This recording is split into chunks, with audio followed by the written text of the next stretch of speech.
Lindol dito, lindol doon. Since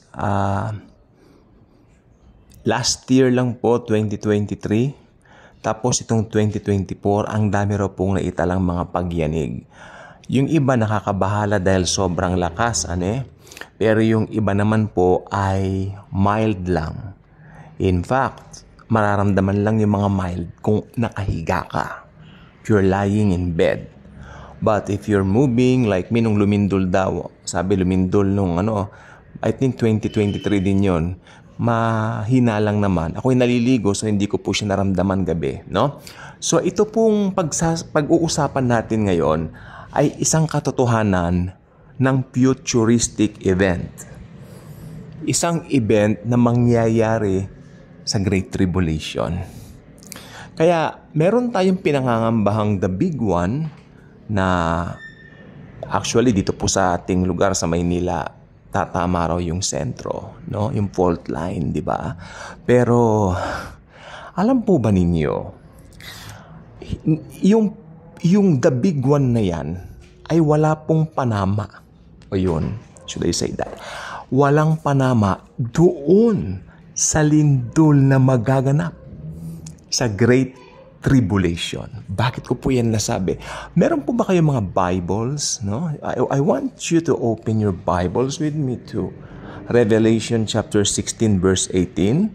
But the one with me right now is something that I searched on Google. Ito po ay ang Salita ng Diyos version. A very popular version came out in 2010, I believe. At ito po ay nagkaroon po ng popularity sa lengguaheng Pinoy. No?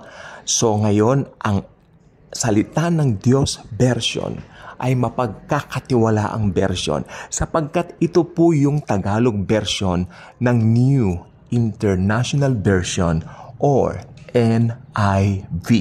Ayun. Okay? So, masyasyak po kayo kung paano i-describe ng ang salita ng Diyos na version, ang lindol na darating sa Great Tribulation. You will be shocked. Ready na ba kayo? Okay.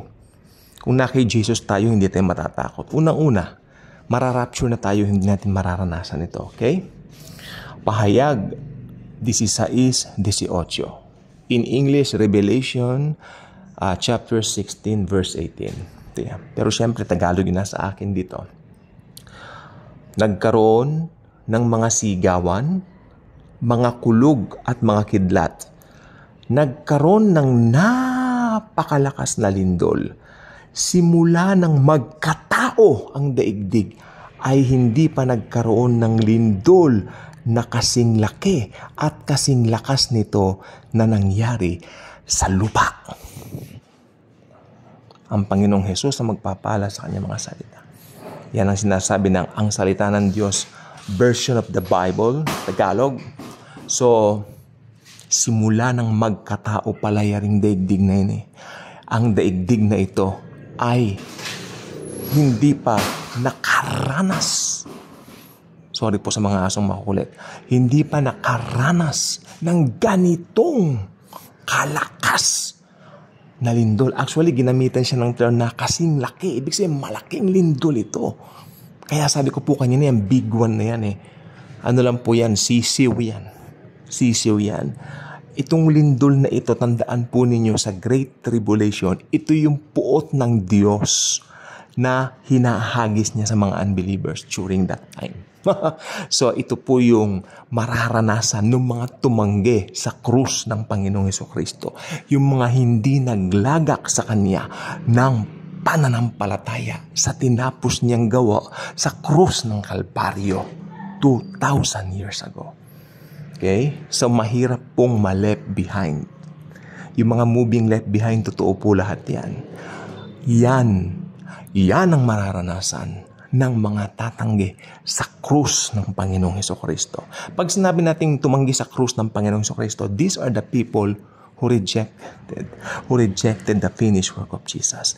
May nag-aalok sa kanila na maniwala kay Jesus pero marami silang excuses. Bata pa naman ako, ganito ganyan, may religion ako. Okay? So, mahirap pong ma-left behind. It's not something na madaling i-deal, lalo na pag nandoon ka mismo. So, the time for believing in Jesus is now. Decide for Jesus now. Put your trust on His finished work on the cross. Namatay siya para bayaran ang kasalanan ng buong sangkalupaan at buong sangtinakpan at ang buong sangsinukuban na ito. Sa krus lamang ni Jesucristo, magkakaroon ng lunas ang kasalanan. Hindi kailanman makakamtan ng tao ang kaligtasan kung wala ang krus ng Panginoong Jesucristo. Hindi po pananakot ang mga sinasabi ko dito at nung ibang nangangaral ng salita ng Panginoong Jesucristo.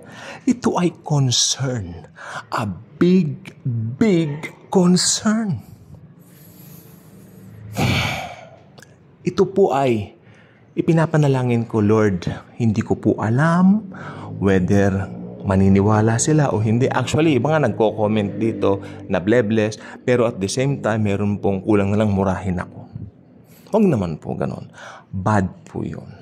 Ayaw ni Jesus yan. No? Dapat, kung hindi ka kung talagang tawag dito, kung talagang naghahanap ka ng truth, paniwalaan mo yung mga sinasabi ko dito sapagkat ito po ay pawang katotohanan at katotohanan lamang.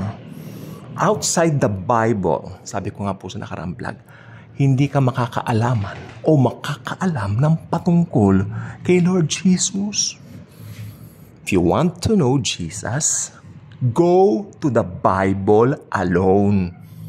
Sapagkat mahirap magtanong sa mga historian sometimes dahil they might give you the wrong Jesus.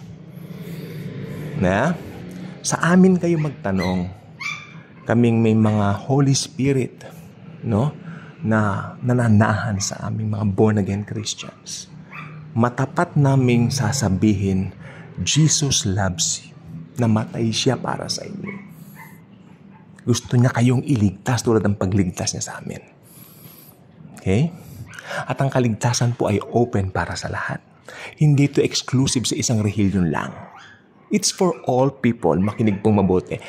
For God so loved the world that He gave His only begotten Son, that whosoever believeth in Him will not perish, but will have everlasting life. Yung perish na sinasabi din naniniwala ko, ito po yung siyempre kapamakan sa impyerno.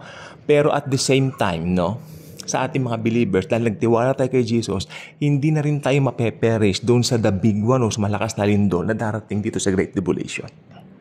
Aalisin na tayo ni Lord Jesus dito. The Lord Himself, Jesus Himself, will remove us here. Hindi niya hahayaan na ang kanyang mga anak o ang kanyang bride na pakakasalan niya sa hapag ng God the Father ay sumuong sa napakalakas na lindol na ito na kailanman ay hindi pa naranasan ng buong sangsinukuban na ito. Okay?